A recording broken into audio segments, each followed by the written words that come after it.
నీ లైఫ్లో ఎవరికైనా థ్యాంక్ యూ చెప్పాలి అని అంటే ఫస్ట్ ఎవరికి చెప్తావు? నాకు ఎవరు నా లైఫ్లో మ్యాజిక్ ఎవరు చేయలేదురా, నా పేరెంట్స్ తప్ప. నాకు ప్రతి దాంట్లో నా పేరెంట్స్ కాకుండా ఇంకెవరికి ఉందా సెకండ్ ప్లేస్?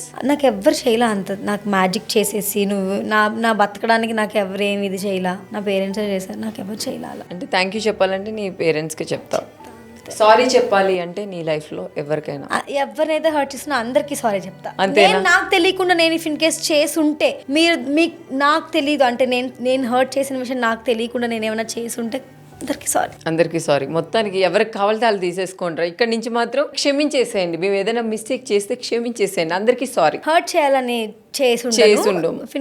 హర్ట్ అయితే సారీ. అలానే ఇప్పుడున్న జనరేషన్ చాలా మంది అబ్బాయిలు డ్రింక్ చేస్తున్నారు మేము చేయకూడదా, అబ్బాయిలు స్మోక్ చేస్తున్నారు మేము చేయకూడదా అని ఉంటుంది.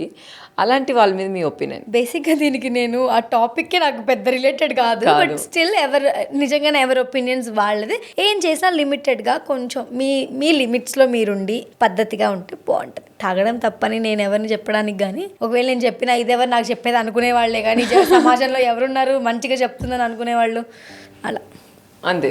నువ్వు మీ ఫ్యామిలీ గురించి చాలా చెప్పావు కదా, నీకు ఇష్టమైన అబ్బాయితో వద్దు మేము కావాలా అబ్బాయి కావాలంటే నువ్వు ఎవరిని కావాలంటావు? ఆగిపోతావు ఒక్కదాన్ని, అలా ఒంటరిగా ఉండిపోతావు. మేము చేసిన అబ్బాయిని పెళ్లి చేసుకోవాలి అంటే ఆగుతాను, వెయిట్ చేస్తాను ఇది ఒప్పుకునే వరకు. ఇంకా నీకు ఆప్షన్ లేదు, నేను చెప్పిన అబ్బాయి నువ్వు చేసుకోవాలంటే నాకు కూడా ఆప్షన్ లేదు, ఆగుతా అలాగే. అలా ఒంటరి జీవితంగా గడిపేస్తావు అబ్బాయి లేకపోతే. అలా గడపకూడదని ఇందాక నేను చెప్పాను, నువ్వు ఇలా గడుపుతాను అంటారేమో అంటే ఆ టైం అది వచ్చే వరకు వెయిట్ చేస్తా. ఎవరిని వేరే వాళ్ళని పెళ్లి చేసుకోలేదు, నాకు ఆ ఇంటెన్షన్స్ లేవు. ఏం చెప్పినా వేస్ట్ రా, ఎంత చెప్పినా వేస్ట్. ఒకటే జిందగీ, ఒకటే మనిషి, ఒకటే లవ్, ఒకటే పెళ్లి, అంతే. నాకైతే అది నాకు తెలుసు బాగా. ఇప్పుడు స్టడీస్ లో కానీ లవ్ లో కానీ సక్సెస్ అవ్వలేదని సూసైడ్ చేసుకునే వాళ్ళకి నువ్వేం చెప్తావు? నేను కూడా కొన్నిట్లో సక్సెస్ అవ్వలేదు, కానీ నేను స్ట్రాంగ్ గా నిలబడి ఉన్నానని నా ఫీలింగ్. నేను అనుకున్నవి నేను చేయలేకపోయినవి చాలా ఉన్నాయి. అందరూ అన్ని ఫేస్ చేస్తారు, వెళ్ళిపోవాలి, అలా life has to go on, అంతే. అంటే చాలా మంది అది తీసుకోలేరు.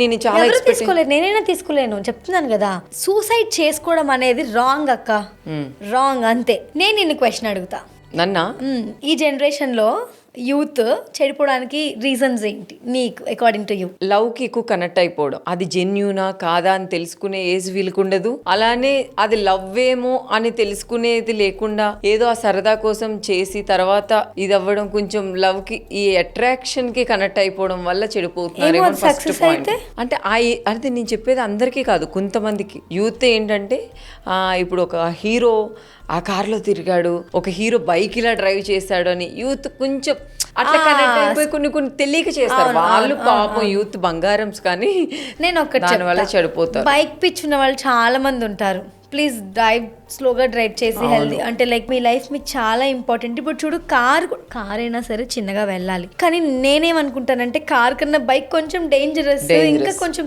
అంటే లైక్ అలా ఇలా కొంతమంది అసలు ఎలా అక్క ఇప్పుడు చిన్న పిల్లలకి బండులు తీసేసుకోవడము, ఇట్లా డ్రైవ్ చేసేయడం, పడిపోతే ఏమైనా ఉందా? పాపం వాళ్ళ పేరెంట్స్ వాళ్ళ పాపం సరదాలని వీళ్ళకి ఇస్తారు, వీళ్ళు అది యూటిలైజ్ చేసుకున్నారు. ప్రాబ్లం ఇప్పుడు యూత్ అంతా అలాగే ఉన్నారు.